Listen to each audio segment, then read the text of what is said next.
People keep saying Donald Trump is soft on crime. I want to slow that down because that statement only makes sense if you believe crime is limited to street violence, petty theft, or drug dealers at the bottom of the ladder. That's not where the real crime lives.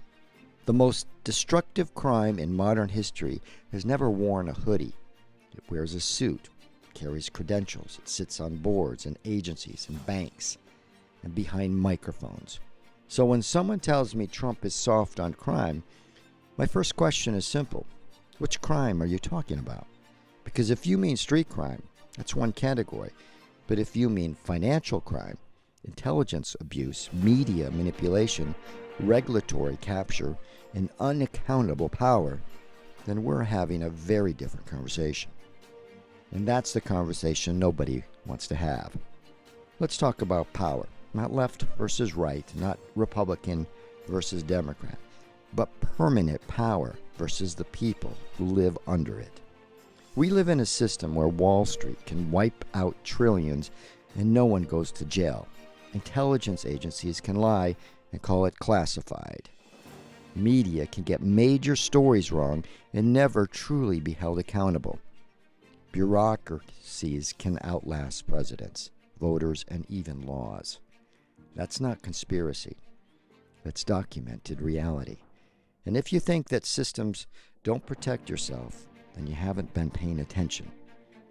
Now enter Donald Trump. Not a perfect man, not a polished politician, not a moral saint, but also not a product of that system. Trump didn't rise through intelligence agencies. He didn't rise through academic think tanks. He didn't rise through media institutions. He came from outside the political class, and that alone made him dangerous, not to everyday Americans, but to institutions that rely on predictability and control. Ask yourself this. Why did the intelligence community break precedent to publicly oppose a sitting president? Why did former officials cycle seamlessly from government into cable news as neutral analysts? Why were leaks normalized, praised, and selectively weaponized? Why was dissent framed as dangerous instead of debated? That doesn't happen when someone is harmless. That happens when someone disrupts established flows of power. Now let's address the word crime honestly. Street crime is visible, it's emotional, it's tragic, but systemic crime, it's quieter and far more lethal. Systemic crime destroys economies, starts wars, manufactures consent, transfers wealth upward, removes accountability from those who cause the most damage.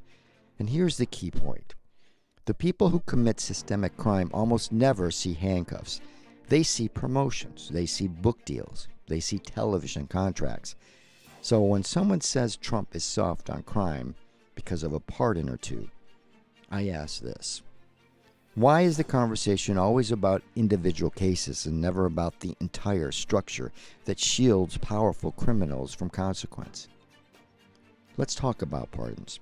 Every president uses the pardon power, every single one, focusing on a handful of controversial pardons while ignoring decades of selective prosecution, immunity for financial elites, intelligence failures without consequence is like blaming a firefighter for breaking a window while the building is burning.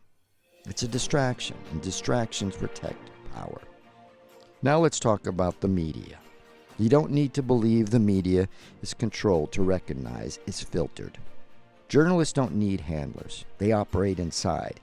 Career incentives, ideological bubbles, access-based reporting, social and professional risk. If you step outside that approved narrative, you don't get promoted. You get sidelined. You get labeled. You get replaced. That's not a secret plot. That's institutional gravity. And when the media fails repeatedly to question intelligence claims, financial narratives, or foreign policy agendas, that failure has consequences, real ones. This is why the trust is collapsing. Not because people suddenly became crazy, but because institutions stopped telling the truth when it mattered most. And once trust breaks, it doesn't come back just because someone says, fact check. So when someone says Trump is soft on crime, I say this. Trump didn't focus on the crimes the system is comfortable prosecuting. He challenged the crimes the system depends on. And the systems don't respond kindly to that. They respond with investigations, leaks, character assassinations, narrative warfare, not because someone is guilty, but because someone is disruptive. Here's the deeper issue. We've been trained to think crime is an individual moral failure, but the most dangerous crimes today are institutional. They're legal, they're normalized, they're abstract, and they kill more people than any street gang ever could. So no, this isn't about worshiping a politician. It's about recognizing a pattern. When someone challenges entrenched bureaucracy, intelligence overreach, media censorship, global financial power, they will be labeled reckless. They will be labeled dangerous. They will be labeled corrupt, because that's how power defends itself. And here's the part that matters most.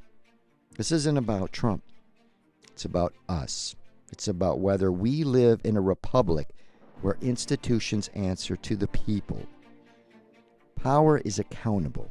Truth can be questioned. Freedom is preserved. Or whether we live in a managed society or system where dissent is pathologized. Authority is never wrong. Accountability only flows downward.